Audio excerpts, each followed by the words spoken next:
Good evening. I'm Mike Travisano. I'm ordained as a Shuzo in our order, and I'll be speaking this evening about attachments. Specifically, I want to talk about living mindfully with our attachments and aversions. Last week, Shuzo Brad, I thought, did an excellent job of talking about emptiness in a way that took some of the heat off of the word emptiness, and I hope to do the same with attachments. I know when I first started studying Buddhism, and ran into these words like emptiness and no self and impermanence, and I have to get rid of all attachments. I had an aversion to them, right? I came from a tradition, from a background where those things started to sound like something I couldn't control, right? And they quite frankly, they scared me. If anything, I pushed forward in learning more about them because I needed to understand if these people, if these Buddhist people are right about it, I need to understand it because this stuff just sounds kind of scary from my background. So what I hope to do is, like Brad did, is show that when we open the hood and we look at these things, the bottom line is that these concepts are words or ways to understand our reality a little bit better so that we can relieve suffering for ourselves and for others. That it's the opposite of trying to be a word that is scary or should like turn you away. So hopefully I can shine a little bit of light on that. In fact, I was inspired to talk about attachments based on a conversation I had with one of my best buddies and his wife a couple of months ago. We were talking about life, and I was given the Buddhist perspective on things. He's not a practicing Buddhist, and he said at the end, the one thing that he just didn't like, he couldn't get on board with was this whole idea of letting go of all attachments. Like if that's the idea, as commonly sort of thought of, that there's this idea in Buddhism that in order to attain enlightenment or reach nirvana or whatever, I must let go of all attachments, right? And if that's the deal, what he said to me was, I'm attached to my kids, and I never want to give up that attachment. So if that's the requirement, then I'm out. And I tend to agree with him. I have a son who I love more than I love anything in the world, and if ridding myself of my attachment or my love for my son is a requirement to reaching nirvana, then I'm out, right? So what's really going on here? Because that can't possibly be what this letting go of all attachments is about, right? So what I'd like to do is start with a reading that hopefully can clarify. It's a reading from the Lankavatara Sutra, which is one of the Road to Lanka Sutra, one of the major sutras in the Mahayana tradition. At the very end of the sutra, the Buddha gives a definition of nirvana. He says what nirvana is. He says, nirvana is where there is no more thirst nor grasping, is where there is no more attachment to external things. Nirvana is where the thinking mind, with all its discriminations, attachments, aversions, and egoism, is forever put away. Is where logical measures, as they are seen to be inert, are no longer seized upon. Is where even the notion of truth is treated with indifference because of its causing bewilderment. Is where there is insight into the abode of reality. I think this passage is great for a bunch of reasons, but two that pop into mind for the purpose of this talk. On one hand, it sort of reveals where you might get the idea that the idea, nirvana, is to rid ourselves of attachments, to get rid of attachments, right? So it's kind of on reading it at face value, it's kind of easy for me to see how you could get that out of that, right? But if you look a little deeper into it, it gives us some clues of what's really going on here and what I hope to break open in this talk. Specifically when the Buddha says, for instance, when we put away logical measures as they are seen to be inert, Or when he says that even the notion of truth is treated with indifference because of its causing bewilderment.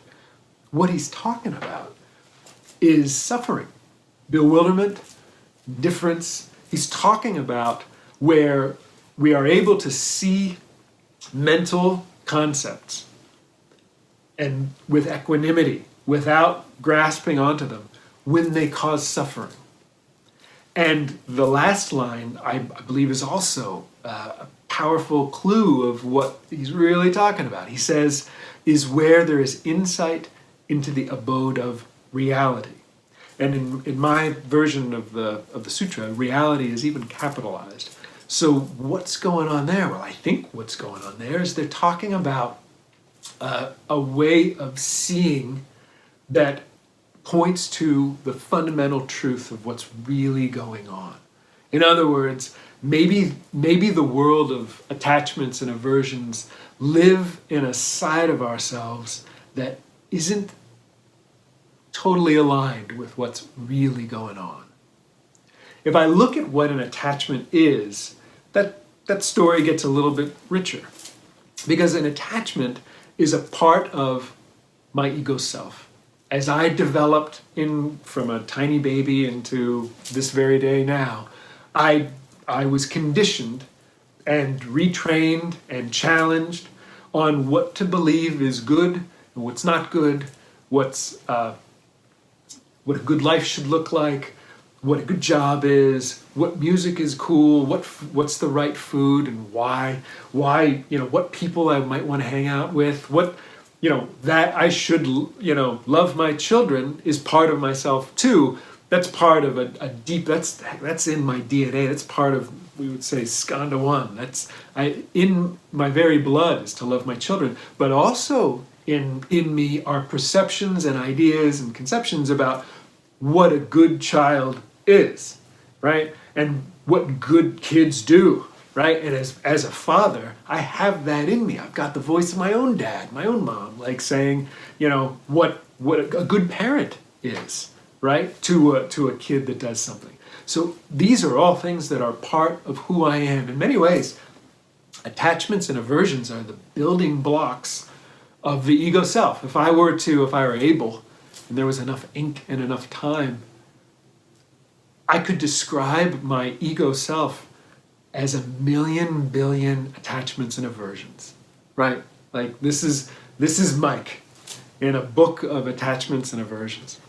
It lives over in the ego self world, who I tend to think I am in the world. In our 4-direction system of mindfulness, we talk about this, that metaphorically, we are a manifestation of oneness, right? We are the sum total of all of the things that have come before us and interact with us now, right? And we are everything that will come after, right? But while we are here on this earth, we as this manifestation of Mike, that I am this ego self, and I bump into the world and I do things and I know how to act based on that development, based on my attachments, my aversions. How well they work and how well they don't. If I think about living mindfully then, I can look at my attachments and aversions in the context of suffering. Like, where do my attachments and my aversions cause me to suffer? Where do they do harm? Similar to a strong attachment like the attachment I have to my son, I know for many people, words like freedom, they have a very strong attachment to a word like freedom. It means something significant to them. Justice means something significant.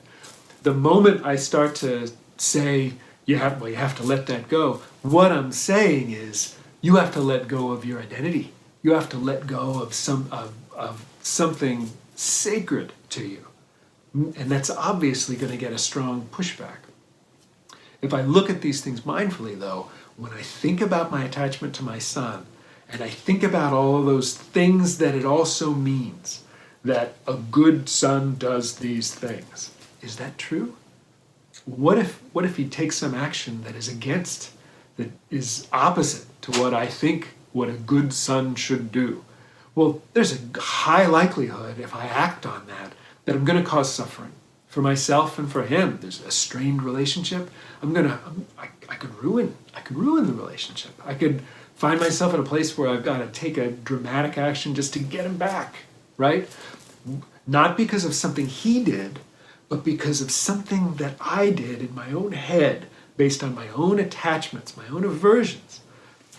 In living mindfully, we teach that the first thing that we want to be able to do is recognize that suffering is happening. Because when I hear suffering, like I hear a bell, like, oh wow, this is anxiety. I'm experiencing depression. I'm experiencing some sense of struggle within myself.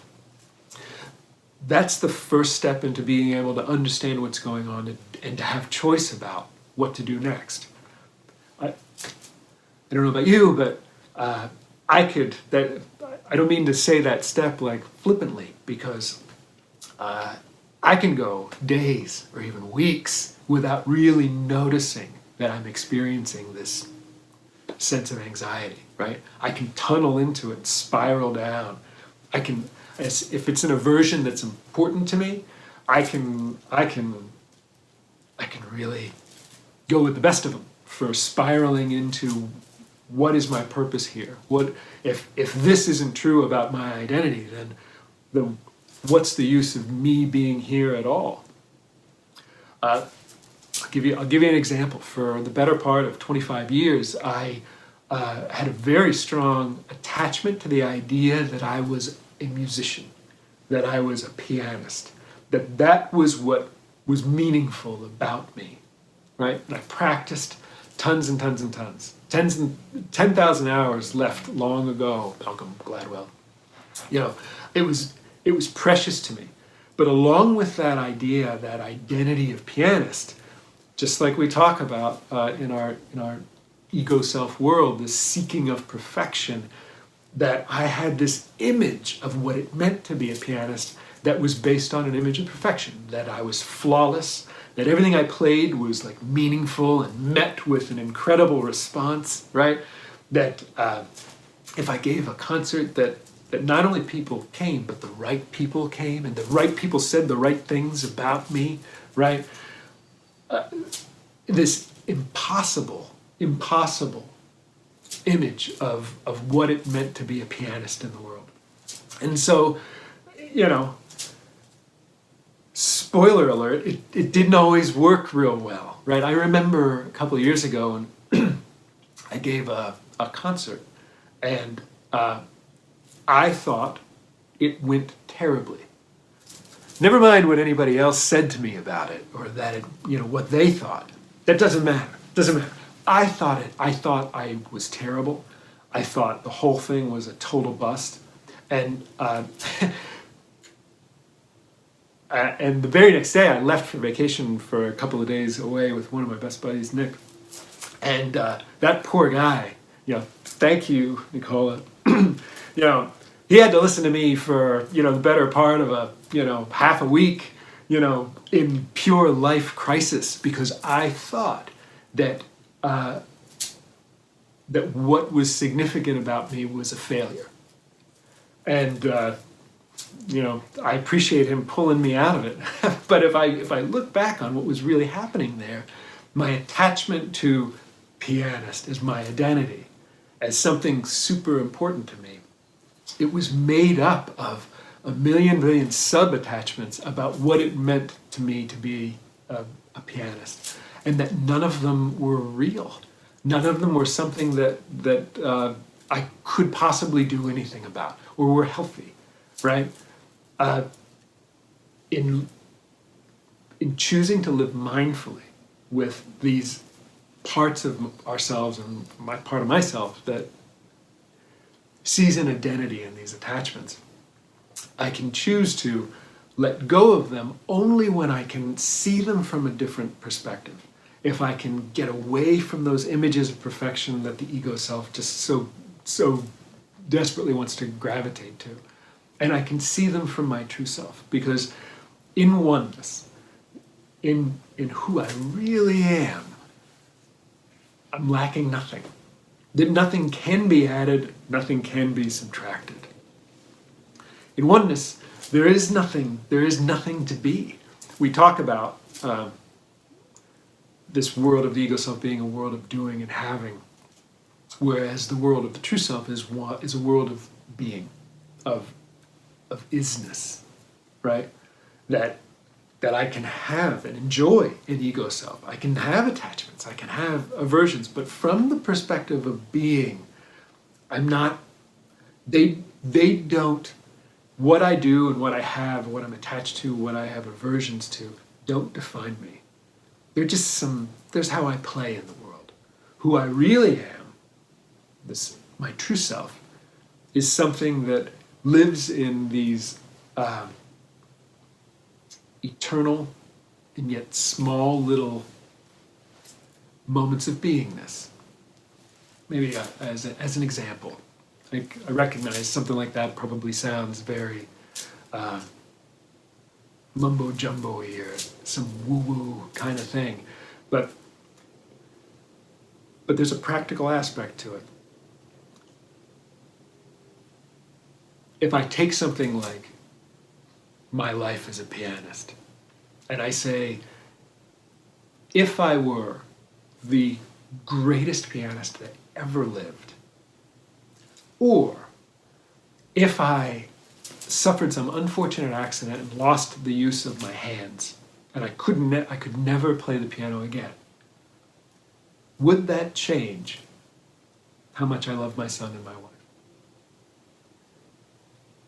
Would it change how the wind feels on my face, or the beauty of a sunrise, or coming out of the woods on a hike and stumbling into a meadow that's loaded with crazy fall flowers, which is going on right now, right? And just that immediate response. Would it change what it feels like to, a big, huge bear hug with any one of these pals that I talk about, these dogs? Would it change what it feels like to laugh, to really laugh at something that's genuinely funny, right? To me, these are moments of beingness, of pure being, right? They have nothing to do with what I have or what I do, but they are what it means to be human. They are what it means to be here. They are, to me, they are windows into my true self. They are what it means to be who I really am. If I can live from that place, if I can remember that that's what it's about, that's what it's about. It isn't about what I have, what I do, what I'm attached to, what I have an aversion to. It's about this. Like, it's this. It's rain. It's the flame of the candle. It's getting to talk to you. It's hoping it's helpful for somebody. It's these moments that are what it is to be connected. That's what matters. And now I'm going to go operate. Now I'll go live. Now I will address what it is that, my son does. If it's counter to some thought I had about what I thought was best for him, instead of being hooked by my aversion or my attachment and reacting to it, I can pause. I can take a moment and I can say, what's really important here? What is the most important? The most important to me is that he live freely, is that he live in the biggest way that he can while he gets an opportunity to do so. And that is a whole other world than, well, you should do this or you shouldn't do that. It's a whole other way of seeing it. And that's where I want to come from. So, in that last line of the Lankavatara Sutra is where there's insight into the abode of reality. That's what I think, to me, that's what I think is going on here. To see things from a place of being, not from a place of doing and having. I hope this has been helpful. Thank you so much. If you have any questions or you wanted to reach out to us, if you're curious about joining our community, just curious about what the deal is with our community, if you're suffering and you're looking for some help or someone to talk to, we're always here. You can find more information at at Sensei Tony's website, asksenseitony.com. Reach out right on our Facebook pages here, Ask Sensei Tony, or the Blue Mountain Lotus Society pages. We're always here. Thank you so much. Be well.